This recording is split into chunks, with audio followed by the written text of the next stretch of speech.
On the 3rd of September 1954, two police officers arrived at a small house in Törökszentmiklós after a report that a sack of stolen clothing might be found on the property. What began as a minor theft investigation quickly escalated into one of the most disturbing criminal cases in Hungarian history. In a well covered by a metal plate, they made a discovery that would shock not just the town but the entire country for years. 5 young girls were killed in Törökszentmiklós between 1953 and 1954. The person convicted was Piroska Ladanyi. Okay, so Piroska Ladanyi, today's topic, and the question is, was she born evil or was she made evil? So do you guys know anything about her? I should also say that we have a guest today, my friend Stacy. You can also find her on social media as Traveling Disney Mum. Is that what it is? It is. Hello, everybody. And I love the name.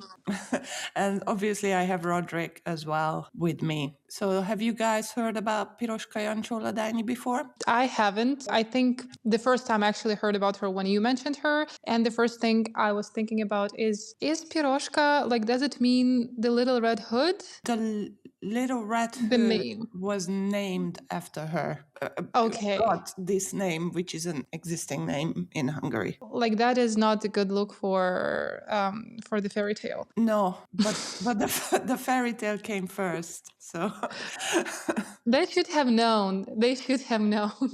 They should have. So yeah, was she born evil or was she made? And if you guys are ready, I'll start. Yeah, let's go. Okay. Do this. So the first part about her upbringing and background. This story begins on the 1st of May 1909 with the birth of Borbála Jancsó. She grew up as one of 16 children in a poor family. Her father, János, worked as a postman, while her mother, Mária, was a housewife, raising children and taking care of the family. 12 of her siblings never made it out of infancy, and 2 of her sisters would later take their own lives, reflecting just how harsh and fragile life was at the time. Borbála was 8 when her father died, and the family was left without any income, forced to survive in extremely difficult conditions. Borbála left school early and lived in poverty, often without enough clothes or food, and when she was a teenager, she started providing sexual services due to her dire financial circumstances, which caused her peers to avoid her. Her entire family ceased to support her as she began to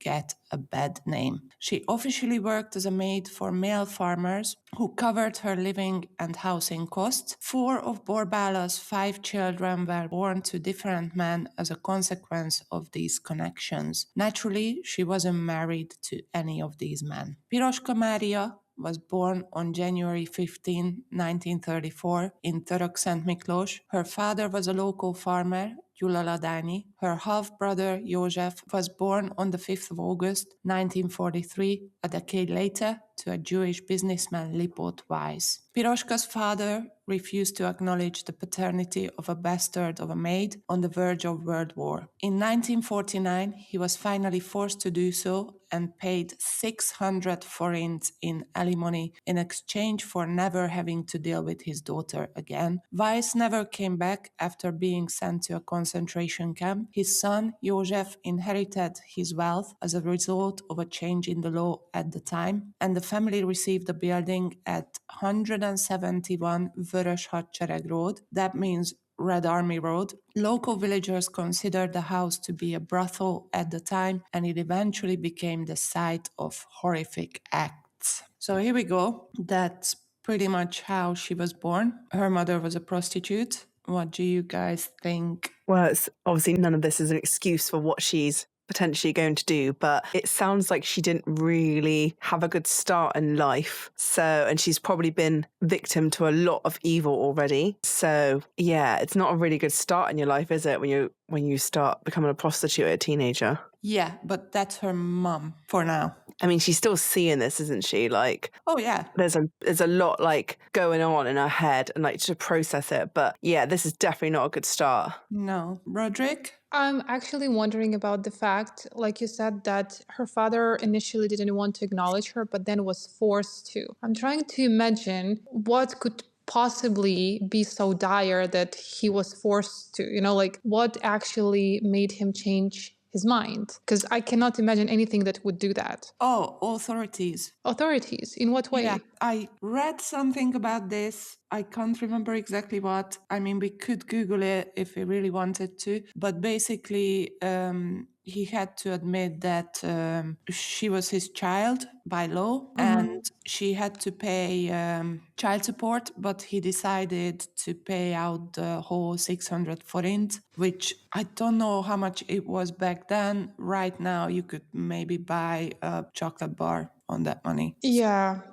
It was not a lot, not a big amount. I don't think with the acknowledgement, like the situation has changed a lot, like a little, but it still sounds pretty bad.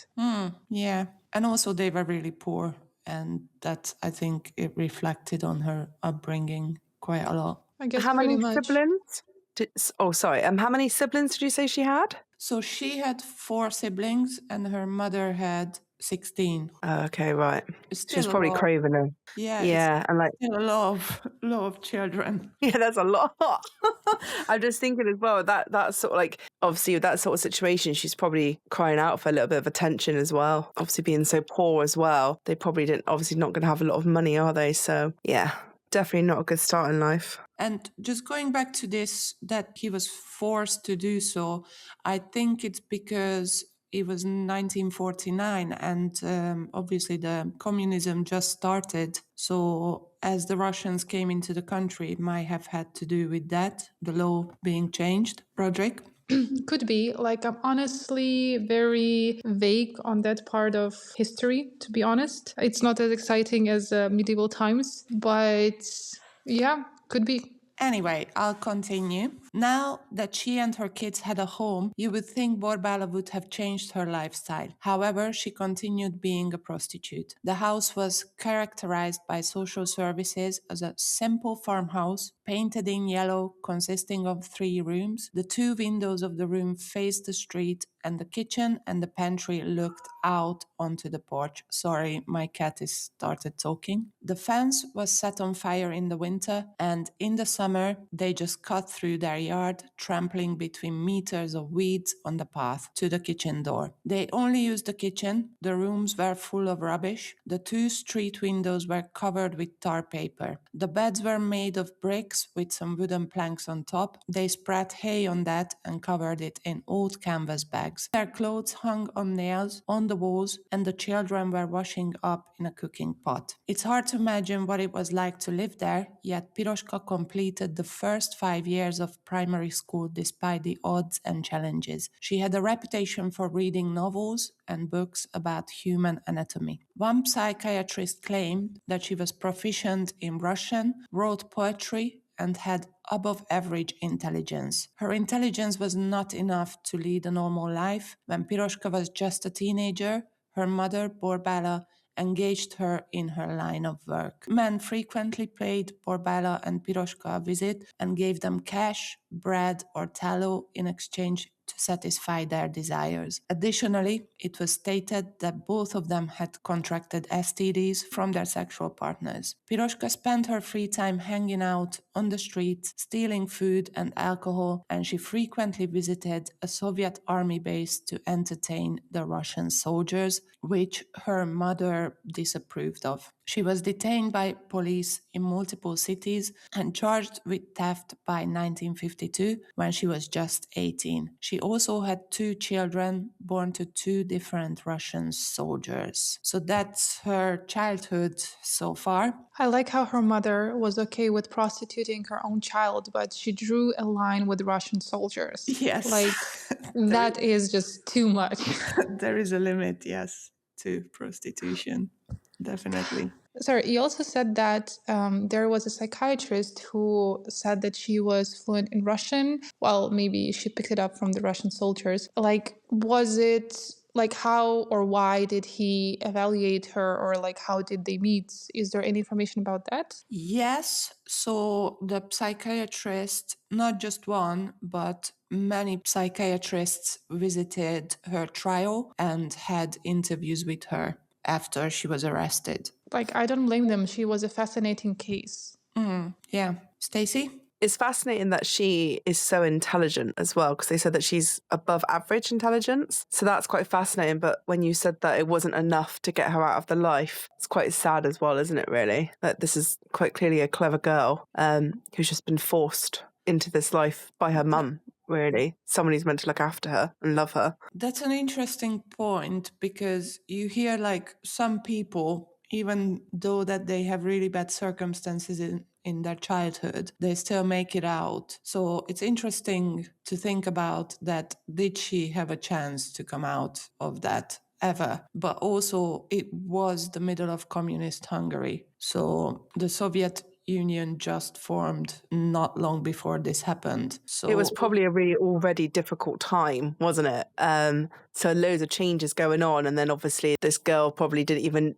That's the other question, is that did she even know she can come out of this life? Because that's so young, isn't it? Like, did anyone actually tell her you can be more? But it doesn't sound like she had any positive influence in her life to try and avoid the life she's in at the moment. But yeah, it's just interesting that she's above average intelligence. I always find that really, really intriguing when you hear like a lot about like serial killers and murderers and stuff. Like sometimes like they are really intelligent and quite cunning. So it's just intriguing to hear that she is above average. And that's a good point, actually, because as you said, a lot of serial killers are quite intelligent. So it brings us back to the question, was she made or was she born this way? And I'm kind of thinking that she's going towards that she was born this way, probably. Obviously, the circumstances didn't help. I think personally that it might be a bit of both. Maybe if all of this hadn't happened to her, she would have had the chance, to not go with this route. Maybe she wouldn't have never discovered, that, hey, I could murder people. But I truly like the point that Stacey made, that the question is, did she even have an idea that life could be different? Especially like, since you mentioned Soviet Union. Well, I've never lived in Soviet Union, so, it's hard to say. But as far as I know, in general, like, at that time, a reputation was basically everything. And she was forced into this life when she was very young. And maybe before she even had the chance to make something out of herself or even try, like, she already had a reputation for doing this line of work. So, like, that's kind of like, I don't know, having leprosy, basically. No one would come around you and, want to associate with you unless they want to basically use you for your services. Yeah. It's also kind of like, if you think about it, if you like kind of take the situation and you can make it a little bit modern, like when you get naughty children and those children get a reputation for being, oh, don't hang around with that child because they're naughty and they do X, Y, and Z. And then that child's like, well, if everyone thinks that way, then I'm going to act that way. I'm going to be the naughty child. So I'm going to hold off my opinion at the moment whether I think she was born or made, because at the moment I'm swaying more towards made.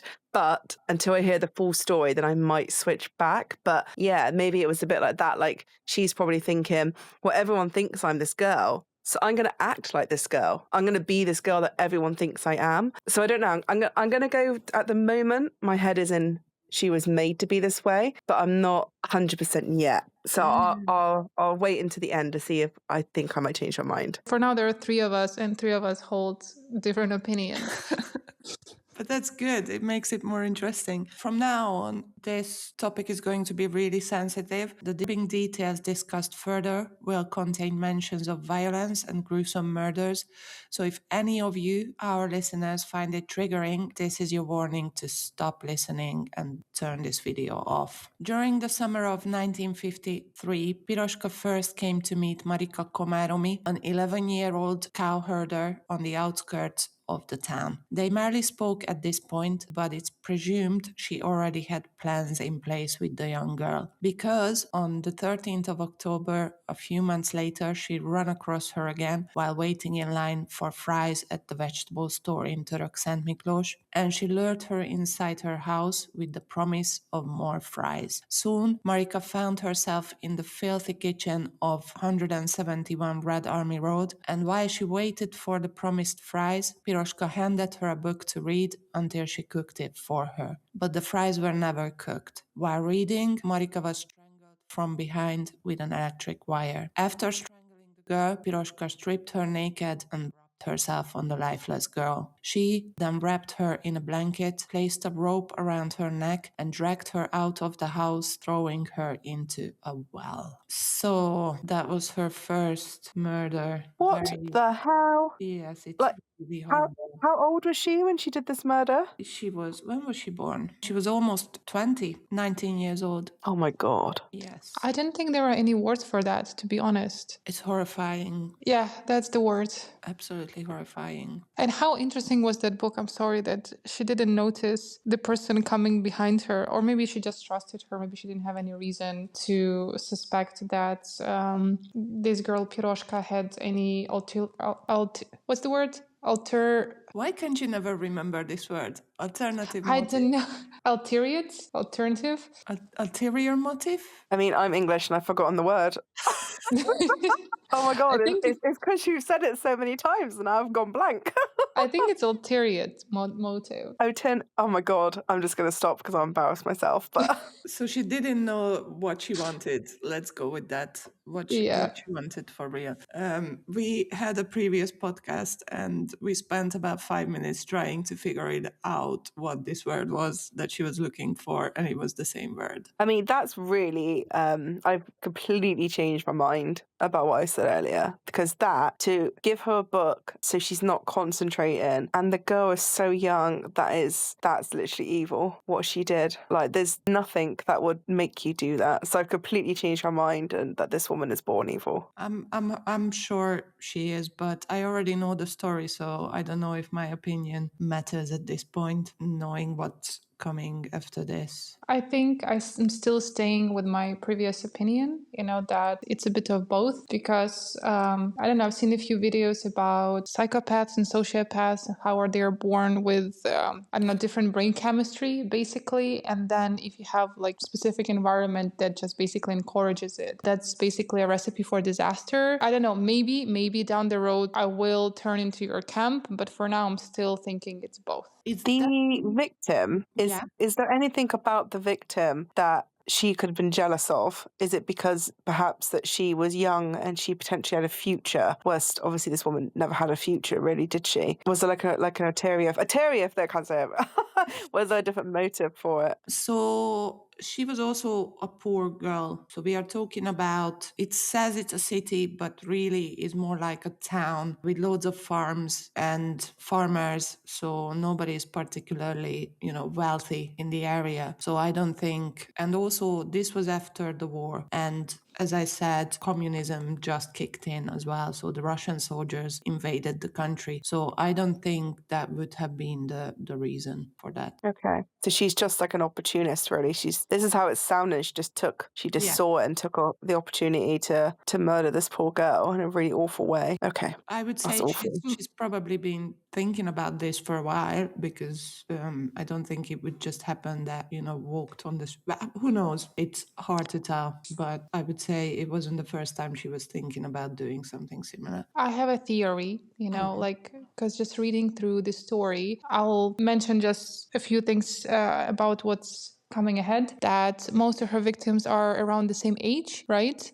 Like 11, 12, basically. My theory that maybe this is the age when she was introduced to like sexual assault and to prostitution. So maybe that was the reason, why she targeted this specific girls. Could be, maybe. Yeah, I mean that must have been the age when she had to leave school as well. Like first 5 years, that's like you're 11, aren't you? 11, 12. So that's an interesting observation. Well done. Marika's parents became concerned and reported her missing to the local police. According to the first reports, the little child vanished near the Soviet-populated Cégény farm, but no one present was questioned by authorities. Tibor Legat, a researcher, said this was due to the police department's dread of the invading forces, as well as the widespread perception that violent crime did not occur in socialist countries. The Soviet propaganda was so effective at the time that even the police thought it to be true. Ilona Tsene, who also acknowledged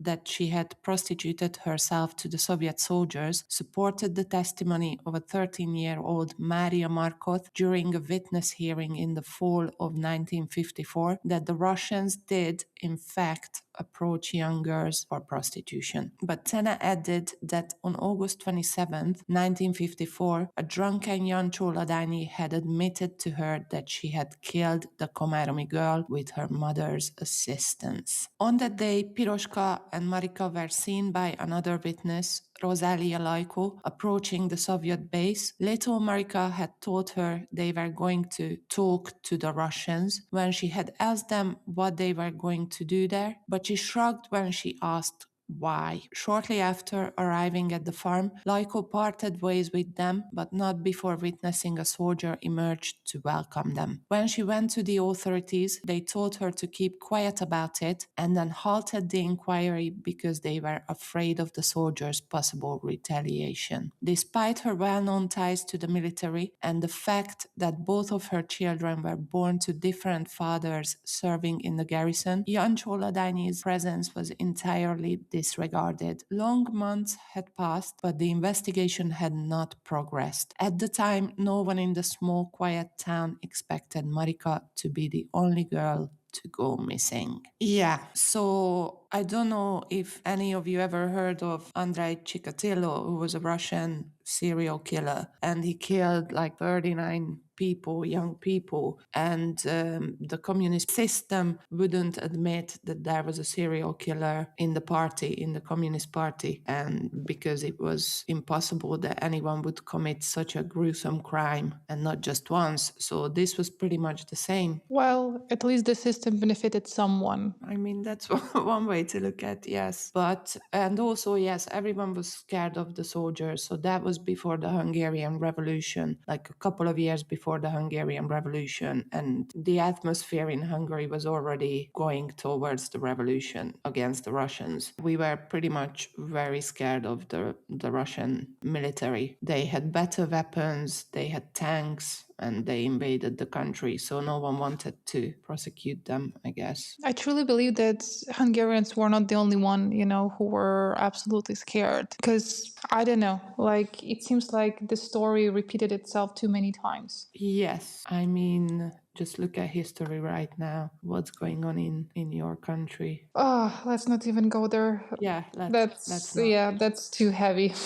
Roderick is from Ukraine, just in case Yeah. anyone wondered. Right. In the spring of 1954, Jancsó Ladanyi got involved with Irén Simon, a 17-year-old factory worker from Budapest. They actually started a relationship together. According to her, Simon was also a lesbian in secret, but she kind of rejected her advances because she was frightened of someone finding out about their intimate relationship. Back then, being gay was considered a horrible crime, and Irene was terrified to come out. Possibly because of her frustration with her girlfriend, or because she was already addicted to murder. On the 9th of June 1954, Jancsó Ladanyi stumbled upon Piroska Hoppal, a 13-year-old girl who was selling chickens at the Törökszentmiklós market. She made a decision to lure her home. She used a similar trick. This time she promised to buy all her chickens, but the girl had to go to her house for the money. Feeling fortunate, Piroska Hoppal trailed her back to the filthy home on Red Army Road. Once again, Jancsó Ladanyi used the book to distract the girl before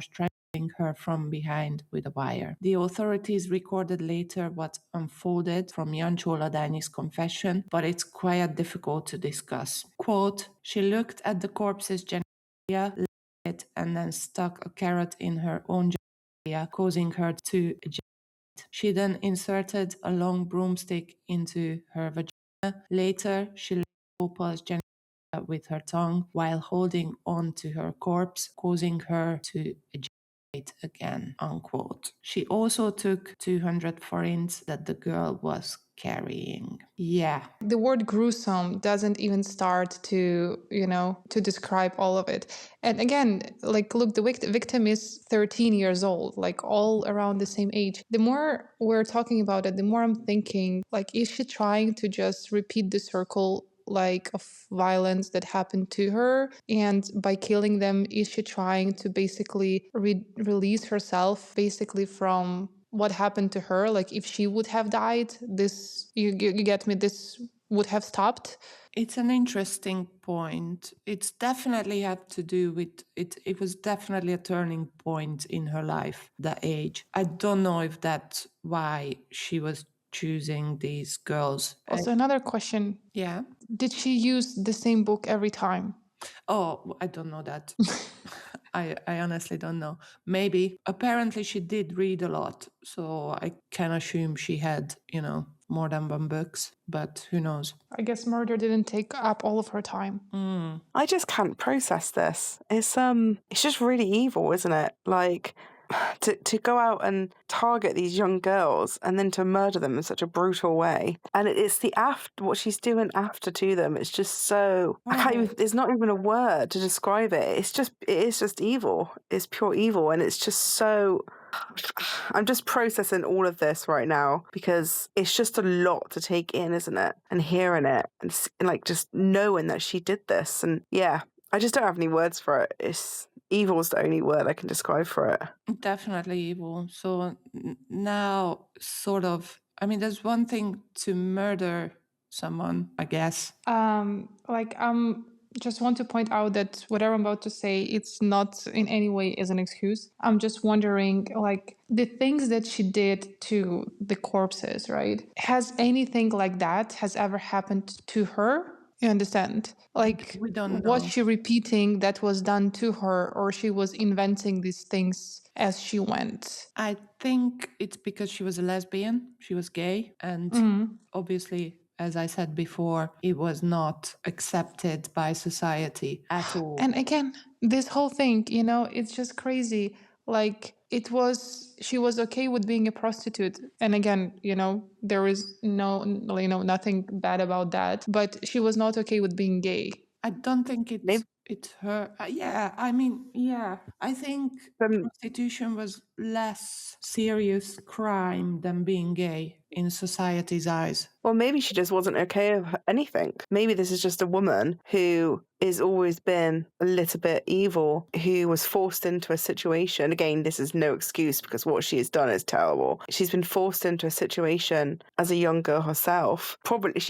Let's face it, probably half of those acts were forced upon her by men probably doing gruesome things to her. And then she finds out she's gay. So she's always been looked at in society as no one, as an outsider. She's like an outcast. Maybe this, like, again, no excuse for what she's done because it is terrible, but maybe she's just never found a place where she can just be her. And this is just her letting out loads of rage and probably a little bit of jealousy that these girls are not being forced into the life that she was maybe forced into. I mean, it's just really gruesome, what she's doing to them after. That's what I just can't wrap my head around. Like, there's murder and then there's next level evil, isn't there? And this is what she is doing is pure evil. But maybe, like Roderick said, like, she's acting out stuff that was done to her on these poor girls. Or that's a very interesting point what you just said, that she never had the opportunity to be herself. Maybe she is evil, or she was evil from the beginning, and this was the place where she could go to be herself, and these horrible things are actually her and always been inside her. Could be her true nature. Yeah. But realistically speaking, like, no one is ever born an antichrist, and this is borderline that.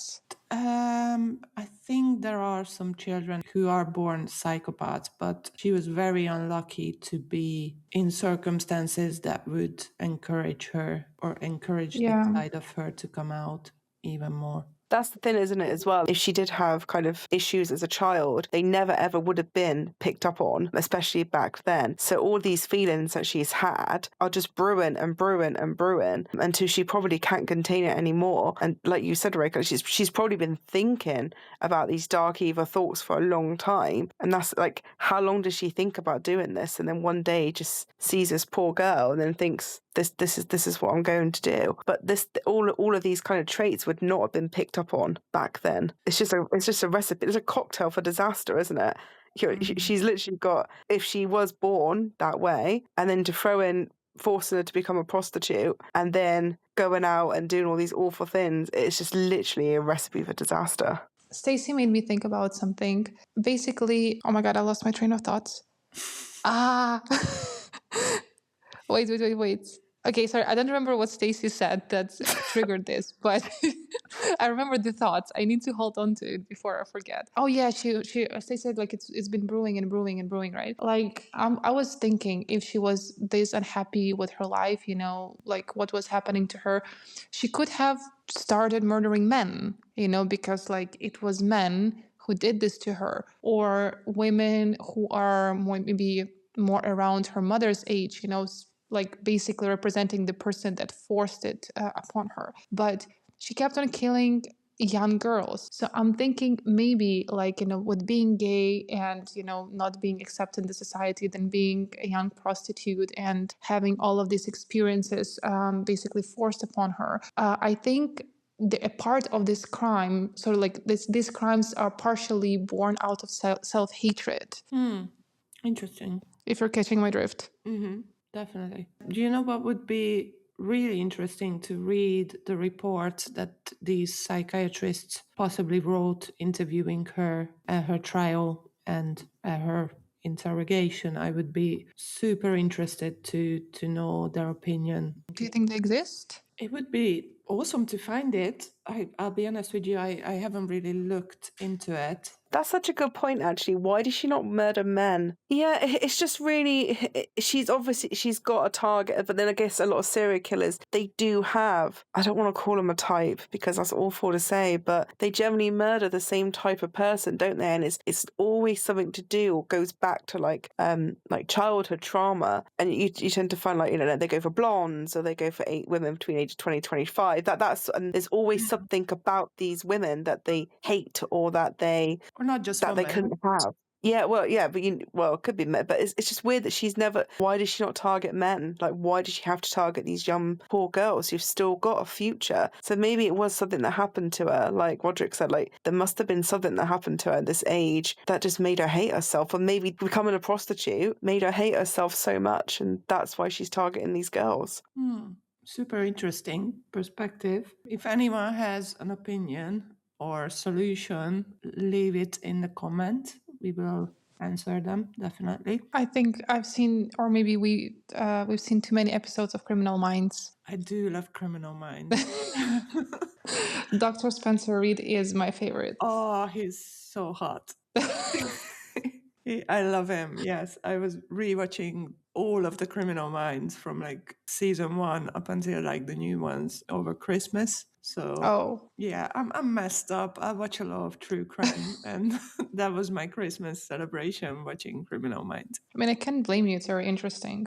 It's so good. I love Criminal Minds so much. Do you think though, like, sorry, going back to this, the kind of the victims that she's used, the victims that she's targeting, do you think it just could be that simple that she's just an evil woman who wanted an easy victim? Because men are generally like bigger and like stronger, like on average, and she's from the pictures, she's quite a small petite woman, isn't she? So I don't know whether or not she was just looking for easy victims, and obviously children are easy victims. I was just going to say, basically, maybe she is just that evil, and she's just targeting easy victims who she knows she can lure back and knows she can kind of get away with. But younger children would be even easier basically. But she always went for like 11, 12, 13. If she just wanted to kill someone, then I don't think she would just basically sticking specifically to the girls and specifically to this age, because 5 years old, 6 years old, it's even easier. Yeah, but 5 years old and 6 years old, they don't really, walk around alone without their parents. I think I mean, kids played around outside all the they time. can, yes, but she was targeting these girls. If you have a look, one of them was herding cows, one of them was selling chickens. They already had some sort of independence as you start to have it as you are like 11, 10, 11. So maybe. And also their parents would expect them to be gone for long periods of time, wouldn't they? Because selling chickens and herding stuff, like maybe that's why she also targeted them, because by the time the parents even thought, oh, actually, let's go and check on them, it's too late. That's actually a very good point. I didn't think about that. Because if you're just playing outside, your parents are still, close by. And if they can't hear you, then they get alarmed. That, oh my God, where is my child? That's what I would do. Run outside straight away and try to find it. And yeah, there wouldn't be enough time, I guess, as Stacey said. Anyway, if we are ready, I'll carry on. Yeah, let's go. On the 9th of August, 1954, Jancsó Ladanyi decided to end her relationship with Irene. She used the electric wire to strangle her after luring her to the farmhouse. After undressing, she discovered that she had a venereal disease and decided not to engage in any sexual act with her corpse. Rather, she brought the victim's body to the well and disposed of it there before searching the pockets of her clothes, stealing 30 forints and dumping the clothing. Jancsó Ladanyi was unable to stop herself after this. 2 days later, she stopped a 12-year-old Marika Botos at a bus stop in front of the Törökszentmiklós council building. The girl from Mezőtúr explained that she was visiting her godmother for the holidays. Jancsó Ladanyi said she would go with her there, but on the way, she persuaded Botos to help her deliver a parcel to her home. When they got to the farmhouse, Jancsó Ladanyi strangled her with a cotton cord. After gratifying her lust with the little girl's undressed body, she dragged it to the well and hurled it down. She then placed Botos' clothes under her bed, taking the 7 forints she found on her. And at this point, unbelievably, still no one suspected anything. So there is definitely a pattern here. She lures the girls into her house and she does the same thing pretty much with all of them. So actually it's MO. It comes from the word modus operandi, excuse my Latin, which means hunting patterns. So yeah, she found her MO, she found the pattern, and she was sticking to it, unfortunately, not just twice. And that's the thing, like nobody suspected anything whatsoever. And there were like 3 girls already missing, or 4. And who's going to suspect a woman? No one's going to suspect a woman. Well, serial killers are very unusual to be a woman. And I do think this woman is an opportunist. Like, that girl was just waiting on the bus stop. And then to actually take the belongings after, I think, because if you accidentally killed someone, say it was an accident, just happened, you don't check their body after and take their possessions. She's actually taking like trophies or like little things, isn't she? Like money from them. And I think that's what makes it even more disturbing, that she's got no remorse, because you wouldn't take something from a body after. And I think this is why I'm heading towards the more fact that I think she was born evil, because she's got no remorse in killing these girls. Zero. Yeah, zero remorse. My Google search is getting weirder and weirder. So I remembered that I saw, maybe I think it was in Criminal Minds. They were talking about that there is a distinctive difference between psychopath and sociopath. One of them is sporadic and erratic and more like Stacey said, an opportunist. And I decided to Google which one is which. And apparently a spontaneous, erratic, and emotionally volatile person is generally closer to a sociopath. So maybe she was more sociopath than a psychopath. Could be. And I really like how you introduced the topic of the murder of the girlfriend. Like, Piroska decided to end her relationship with the girl. Like, that's one way to put it, I guess. Yes. By strangling her. But if you notice, like she also had her boundaries. Like, she saw the STD, and I don't know, was it like common sense, self-preservation or whatever? And she was like, maybe not this one. Well, she did have STDs for like 3 times. You think it scared her? Probably. But that also isn't that like even worse that she's rational about this. Like, Yeah, just she's completely absolute cold-blooded. Yeah. she's completely in her mind to be like, don't think so.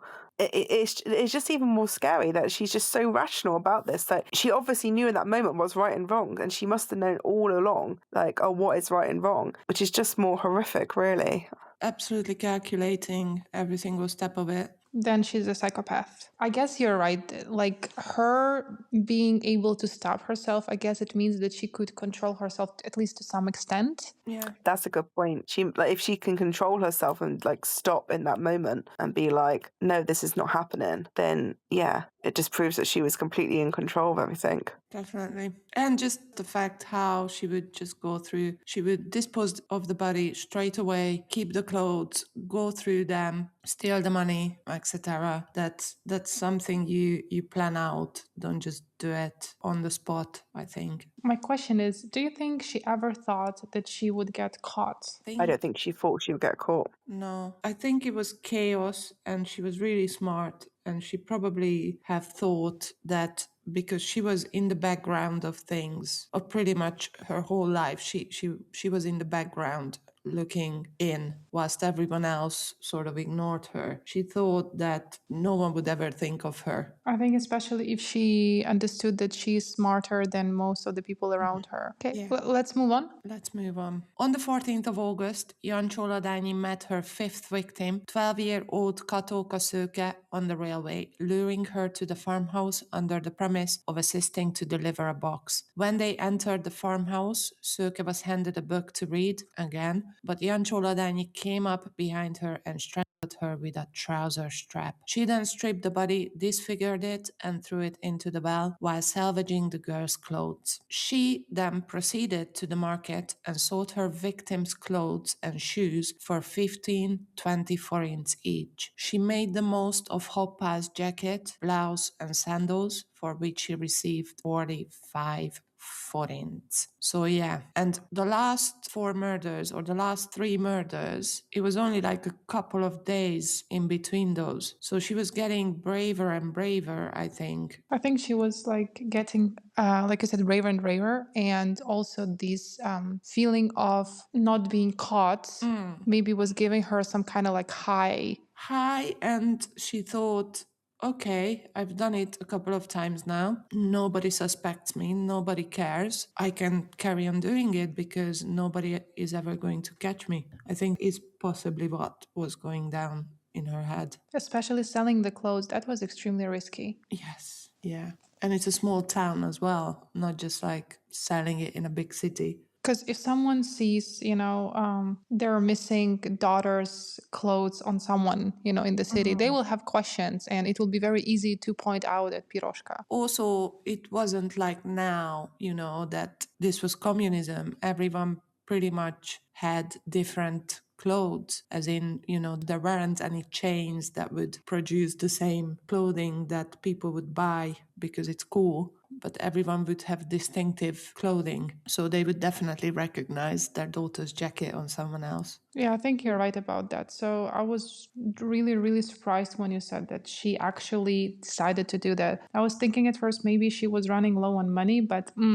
I don't think that was just it. I mean, she was running low on money, probably. They did. But to the extent of risking it all, I don't think so. She was also an alcoholic from the very young age. Anyway, locals became alarmed as the disappearances kept going and parents stopped letting their kids walk outside unattended. Some suggested that the kidnappings were carried out by the Soviets and the crimes were reported to the crime department of the Szolnok police headquarters. Regardless of this, Officials ordered a car with a loudspeaker to drive around the town and describe the victims. No patrols were sent, and they did not ask the parents for pictures of the kids. Even though the house on Red Army Road started to smell awful in the heat of the summer, the neighbors assumed it was because of the family's filthy living conditions. Finally, Istvánné Balássi, a 21-year-old Pusztakengyel resident, complained to the Törökszentmiklós police on the 2nd of September 1954 at 9 p.m. that Jancsó Ladanyi had tried to rob her and then strangled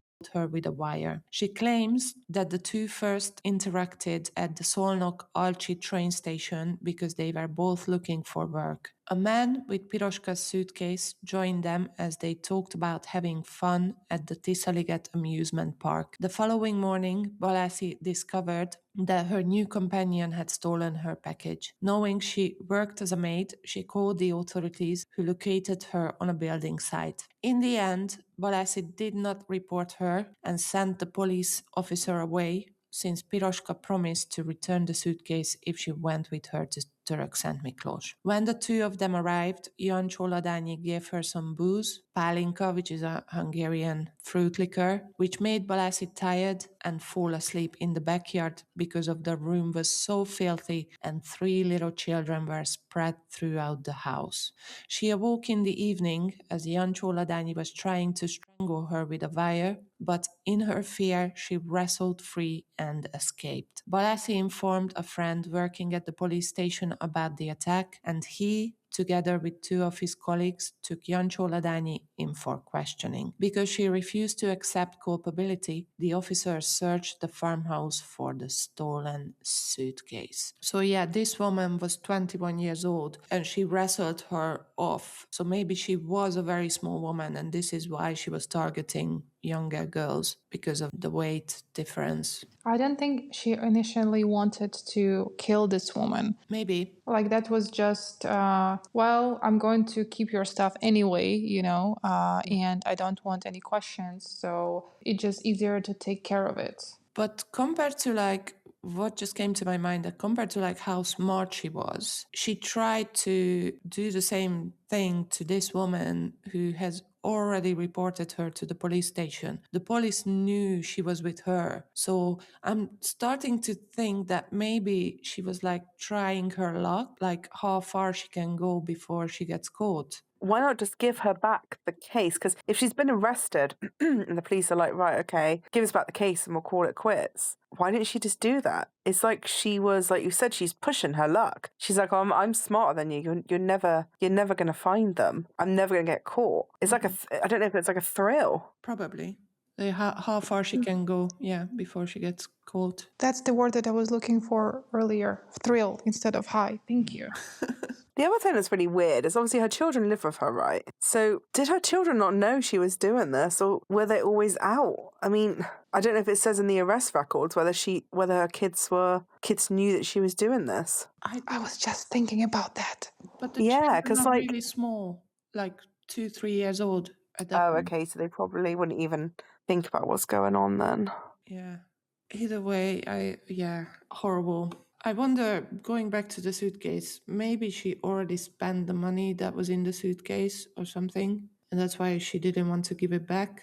Maybe. Upon searching the farmhouse, the police discovered clothing belonging to the girls who had gone missing in recent months, but failed to locate Balássi's belongings. One of the officers informed his boss that he discovered a mine shaft with a metal cover on the porch behind the gate. When he uncovered it, he discovered a 10-12 meter deep well that was apparently dug when the older house was demolished. They lit the mine to investigate deeper, only to discover human remains shrouded in water and dirt at the bottom. The first officer who went down the well stated, quote, "Down there, in a roughly sitting position, one could see the body of a girl. She was completely naked, her head leaned to the side, half of her mutilated face protruding from the water. Next to her head was a saw tossed on the corpse and a military belt." Unquote. With the help of firefighters, it took many hours to retrieve the bodies. Even high military and police officers, together with ministers,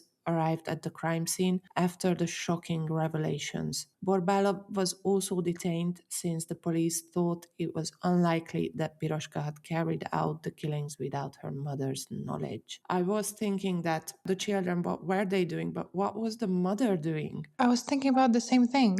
It's a bit suspicious, especially because they only used that one kitchen. They didn't use the room, so everyone was in that one kitchen. The thing is, as well, is that the police are still saying, oh, it can't just be her. Do you know what I mean? So she's still unnoticed. Even when she's in custody, they're still like, oh, it can't just be her. It must be someone else as well. But yeah, where was the mum? Like, what was she doing? To carry on, a report from the on-site inspection described the conditions in the farmhouse. Quote, the building consists of 2 parts, a kitchen with 2 beds and a table. There are 2 pillows on the bed, the color of which could not be determined due to the amount of dirt. The apartment is earthy, including the living room and kitchen. In the middle of the room, there are tables, while behind the back door there's a 5-pattern cast iron stove set on 3 bricks. Both rooms are filthy, while the wall, which was once colored white, now cannot be distinguished due to dust and dirt.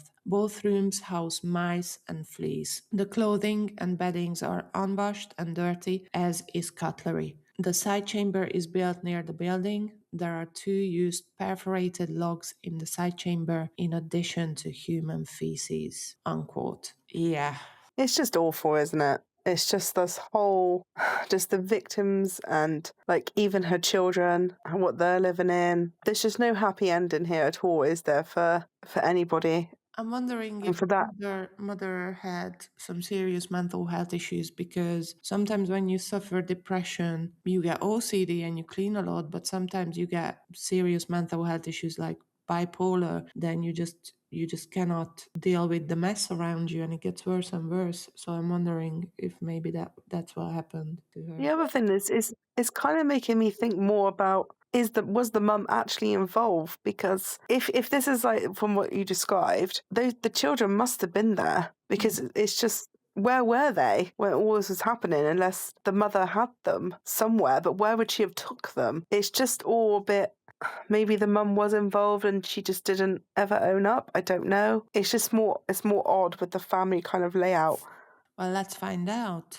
The authorities disregarded the tangible evidence of guilt, the rope, wire, and leather strap, which tampered with the investigation. The bodies were transported to Szolnok in 5 wooden crates coated with cinnamon, but they needed to be sprayed with chloride because of the stink of decomposition. The bodies were in extremely bad shape when they were delivered to the coroners, making it difficult to identify them. It was also challenging to figure out whether the victims had died virgins, because it was known that after their deaths, Jancsó Ladanyi had sodomized them using a broom. The parents, who were either reluctant or unable to recognize their own children, refused to retrieve the bodies, which were all buried in an ornate tomb at Körösi Cemetery in Szolnok on September 7, 1954, with a wooden cross marking each grave for 100 years. The remaining Jancsó children were brought to a child protection center in Szolnok. When Piroska and Borbála were arrested, they were all subsequently adopted. After being abandoned for a few years, the farmhouse was purchased by a new owner who demolished it and built a new one in its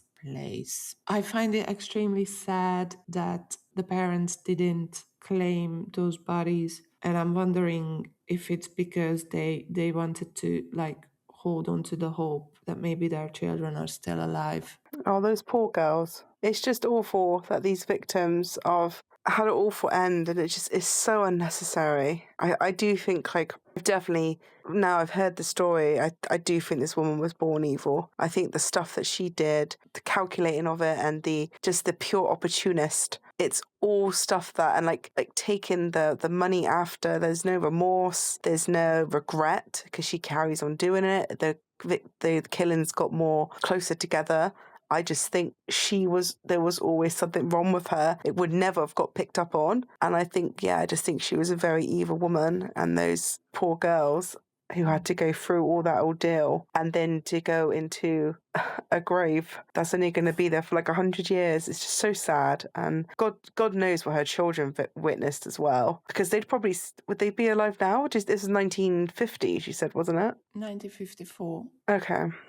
So yeah, so God knows what they witnessed as well in that house. And I think if I was the person who bought the house, I don't think I would build a new one. I would just demolish it. I don't think I could live on that land knowing what happened there. I read it somewhere that before he demolished it, like the locals called it a ghost house, like it was haunted. Obviously, I don't really believe that, but it definitely had an atmosphere that you would probably avoid it if you go anywhere near it. But you cannot demolish a land, can you? So no, that's very true. Very sad, very heartbreaking story, and it's definitely one that will probably keep most people up at night. And I think the fact that she was above average intelligence, obviously she was a very intelligent woman. I think the fact that she was a woman is probably why she probably didn't get caught straight away. And I think she probably knew that.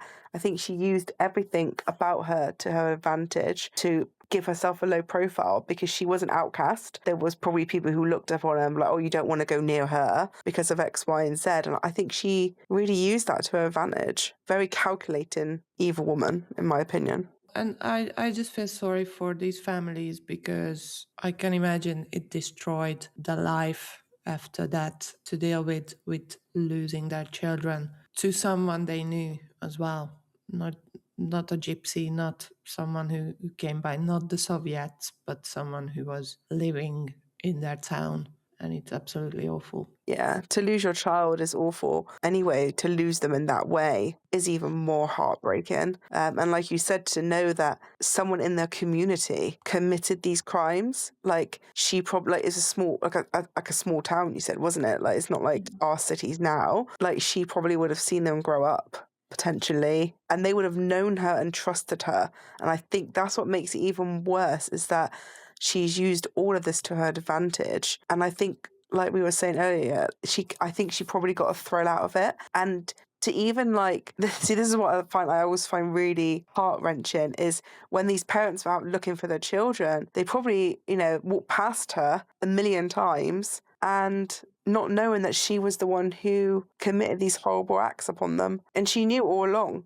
Like, oh yeah, they're looking for their daughter, but I've killed her. It's just awful. Just a short, like, just thinking about it, and very heartbreaking story. Heartbreaking, and it's still not over yet, so we still have a little bit to go through. I was thinking, remember before we were saying, you were saying that they still didn't think it was just her, that probably it was her mother that was also involved. And knowing that she was intelligent, and she probably knew that she was more intelligent than most people around her, I'm wondering if she ever found it frustrating that people could not believe that she could basically orchestrate all of this, or she was relieved that people could not believe. I think she was in it. Let's find out. The report on the case was published in the Sunday edition of the newspaper Free People on October 3rd, 1954. Quote, a multiple child murderer was sentenced to death on September 29th. The Szolnok County Court heard the case of Piroska Ladanyi, a resident of Törökszentmiklós, who was accused of 5-fold murder, 1 attempted murder,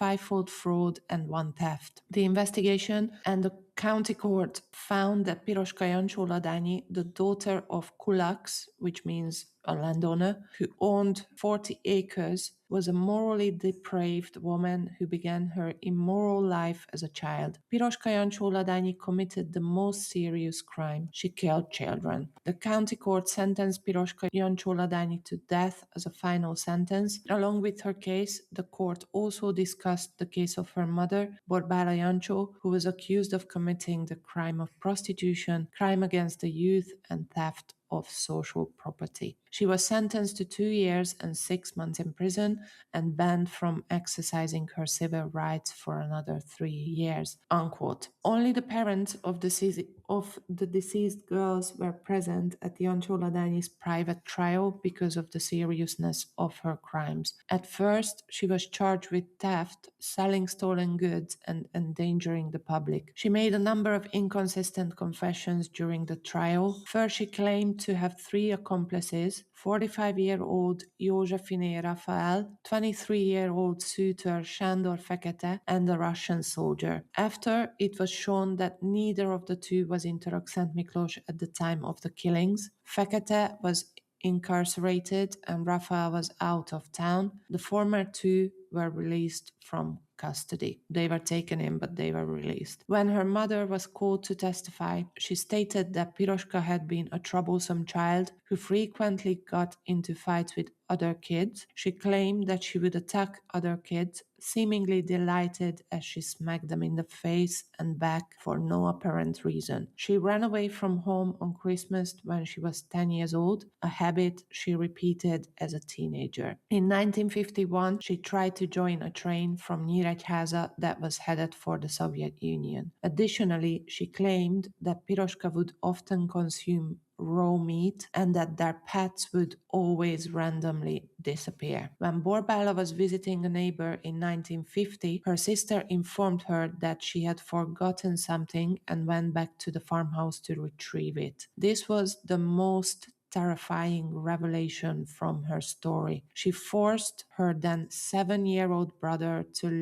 lick Piroska's after discovering her bare and on all fours on the ground. After receiving discipline from her aunt, the girl tried to overdose on a bottle of medication. Piroska acknowledged under questioning that she felt a pleasant feeling after engaging in intimate relations with her half-brother. Jancsó Ladanyi gave another narrative during the second interrogation, identifying other Soviet soldiers as the primary offenders. She specifically criticized Nikolai Bogachev, saying that he had developed feelings for Marika Komáromi, wanted to marry her, and promised Piroska that she may accompany him to the Soviet Union to father his second child. This allegation states that Komáromi went out for a drink and had been assaulted by Bogachev in the farmhouse. The soldier left as soon as she came back. When the young child started threatening to tell her parents, Piroska made the decision to kill Marika out of fear that she would face consequences. Jancsó Ladanyi stated that for the following crime, she lured Hoppal from the market to the farmhouse where she was assaulted by a soldier named Andrei, who then strangled her and dropped her body into the well. When it came to the remaining murders, she stated Bogachev did them all with his belt, but added that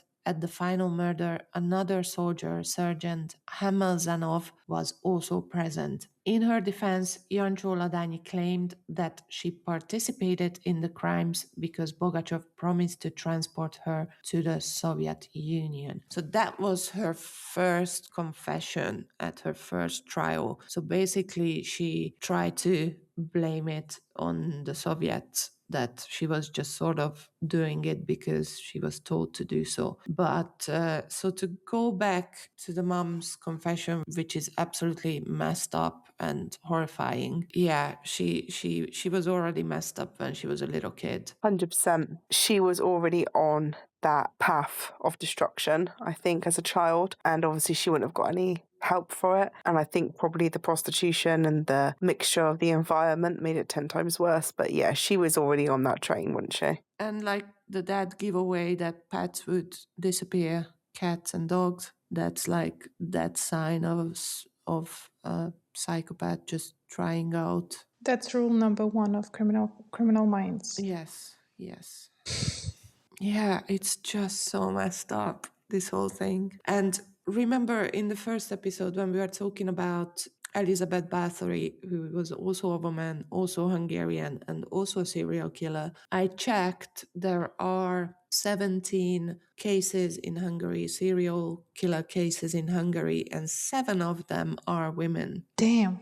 That's quite high. I thought it'd be less than that. You would think that women aren't really capable of things like that, but turns out they are. So, yeah, although I still don't believe that Elizabeth Bathory was actually a serial killer. Yeah, I think we hold the same opinion on that, to be honest, because that just looks suspicious, all along. But this one seems to be a pretty straightforward case. The next day, Jancsó Ladanyi altered her confession again. She now confessed that no Soviets were involved and that she committed the atrocities because of her attraction to women. In this narrative, she claimed to have realized this at the age of 15 after reading a book with graphic depictions of acts between women, including one which involved a dog. Jancsó Ladanyi said that her previous confessions were an attempt to conceal her abnormal tendencies, of which she felt ashamed of. She allegedly revised her statements after being informed by investigators that Bogachev had fled Hungary in the summer of 1954. However, it is unclear where this information came from. So yeah, she changed her mind after she was told that this person who she tried to blame it on was not in the country anymore. Where did she find all of these books? I thought like in Soviet Union, like it was in no. I don't know. It would be interesting to sort of know that, but I can imagine there were like some dirty magazines or dirty comic books or something like that that would have been going around in the down low. I don't know. On October 14th, 1954, the case was moved to Hungary's Curia, which is like the, what's it called? Like the Supreme Court, where the defendants continued to testify. The prosecutor sought a harsher punishment for Borbála Jancsó, for the mother, while Piroska's attorney requested a pardon, stating that the girl's upbringing deserved mercy. When invited to address the court with her final remarks, Jancsó Ladanyi stated that she wished her sentence had been changed despite the gravity of her actions, since she wanted to raise her children. Oh my god, no. Following the break before the verdict was announced, Piroska stated that she wanted to change some details of her previous testimony, confirming that her mother was aware of her actions and that for the second murder, she had asked her to, quote, bring them from the market with good clothes and money if possible, unquote. Whereas the others were committed to satisfy her urges and financial needs. She said that she was driven to conduct additional killings because her mother was continually spending money on men, confectionaries, and booze. As a result, the Curia reversed the Szolnok County Court's initial conviction and sentenced Piroska and Borbála to death, despite the fact that no new evidence was discovered in the latter's alleged offenses. Borbála's sentence was later commuted to life imprisonment when he petitioned the Hungarian People's Republic's Presidential Council for a pardon. She was initially confined in a Kalocsa prison, but due to her mental and physical health issues, she was transported to the prison hospital in Zalaegerszeg. Borbála died in Budapest's Kozma Street prison on March 10, 1969. On the 12th of December 1954, Piroska Jancsó Ladanyi was hanged at Szolnok prison. Dozens of individuals were taken by truck from Törökszentmiklós, and the victims' families were offered a location close to the execution site. Jancsó Ladanyi's last plea to see her son Mihály was denied, and shortly after 10 p.m., she climbed onto the gallows and was executed. The sole record of this incident was a brief announcement that the hanging was successful. Jancsó Ladanyi was laid to rest behind the funeral house in Szolnok's Körösi Cemetery. Her unmarked grave was placed in a plot designated for murderers and those who died of non-Christian causes. That's it. Wow, that's a lot, isn't it? It's weird how she was like keep changing what happened as well. I don't know if that I don't know. would have helped, like if they would have believed the first part, but obviously then they find out that that person wasn't in the country when the crime was committed, and then she tells everyone that it was just her, and then in the last minute she changes her mind. And I'm wondering, it's because she hated her mother maybe, and she thought, okay, if I'm going down, then she should be punished as well. Was she really part of the whole thing? It's just so weird that See, I think at the beginning, when she tried to blame it on the soldiers, I think she probably was trying to use them as an scapegoat so she might get some prison time and try and play the woe is me, I'm just a helpless woman who had to go along with it, I was forced to. Oh, And then when her plans, that's what I think she was trying to do. And then I think when she found out they weren't even in the country, she was like, oh, I think see, I think the question on the podcast should be, was the mother involved? Because I think she was involved. I think she knew, because that's an interesting point about when you said about one of her confessions, go out from the market and get someone who's got good clothes and who's got a bit of money. So I think she always knew that her daughter was evil, and she thought, well, let's benefit from this. And I think that's why she didn't say in her second confession that her mum was involved. I think she was like, oh, I'll try and protect mum. And then when she found out she was going to be hanged and it was all over, I think she then had like a switch and was like, well, hang on, if I'm going to go down, you're going down with me.